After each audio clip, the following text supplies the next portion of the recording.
All right, today we are taking a deep dive into one of the most beloved movies of all time, The Shawshank Redemption.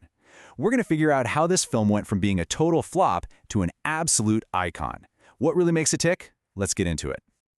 You see this question pop up all the time, and this Reddit user really nails it. I mean, think about it. How does a prison movie, of all things, become so many people's favorite film?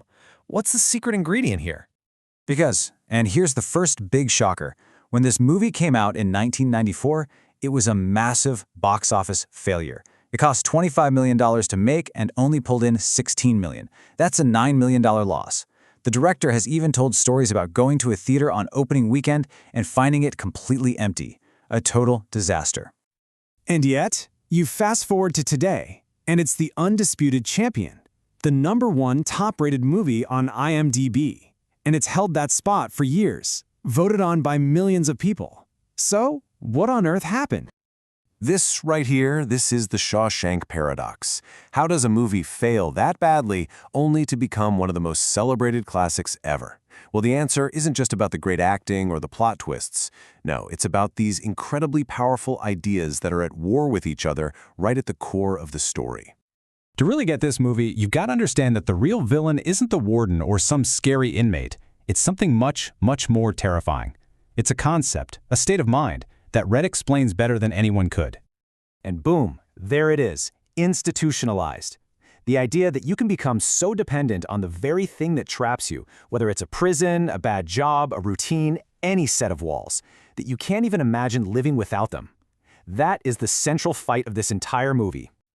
And there's a formal term for this, but it's more than just a dry definition. One analysis I saw put it perfectly, saying it puts people in terrible mental chains, shackling their minds just as much as their bodies. It's a force that just grinds you down until you start to love the cage. And the film shows us this spectrum so clearly through two guys. On one end, you have Brooks, the old librarian. He is completely assimilated. His entire identity, his worth, it's all tied up in being the prison librarian. And then you have Red. He's definitely a product of the institution, no doubt. He's afraid of the outside, but there's still a little spark of something left in him. And man, Brooks' story is it's absolutely heartbreaking. It makes this whole concept feel so painfully real. He finally gets his freedom, but his mind is still locked up. He's the ultimate tragic example of what happens when a spirit is just broken. Which begs the question, how could anyone possibly fight back against something that powerful? Well, against that crushing, invisible force of institutionalization, the film gives us one single, powerful weapon. And that weapon comes in the form of one man, Andy Dufresne. But at first, from Red's point of view, hope isn't a weapon, it's a liability. Inside Shawshank, he's learned that hope is just a fantasy. It'll only lead to more pain. It's something you just have to learn to live without if you're gonna survive. But then Andy comes along with this totally radical idea.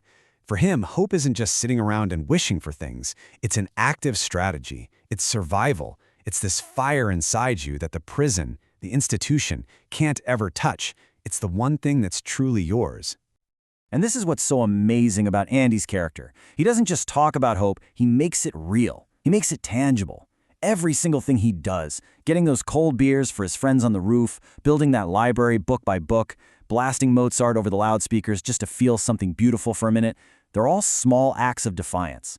Even that little rock hammer chipping away in the dark, it's a piece of a future he's building. So all this adds up to a totally new kind of hero for a prison movie. Andy's not the toughest guy in the yard. His weapons aren't his fists, they're his mind, his incredible patience, and this spirit that just refuses to break. He proves that your mind can be a much more powerful tool for freedom than your muscles. So you have this intense internal battle, the institutionalized mind versus the power of hope. And its impact was huge. It wasn't just a great story. It fundamentally changed the entire prison genre in Hollywood. It completely rewrote the rules. So how to do it?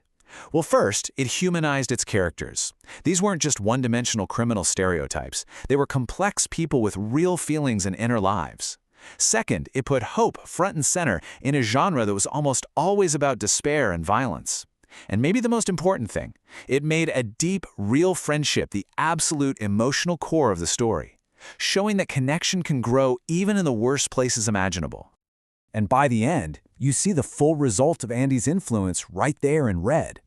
The same man who once said hope was a dangerous thing is now completely transformed. That final speech? It's not just about getting parole. It's his own redemption. He has finally broken out of the prison in his own mind and is letting hope be his guide. And that, I think, is why this film lasts. That's its power. It takes a prison story and turns it into this universal metaphor. It really speaks to anyone who feels stuck in their own institutional life. It leaves us with this final, powerful question. Because Shawshank isn't just a place made of stone. It's any wall that boxes in the human spirit. And the movie reminds us that hope, well, hope is always the hammer.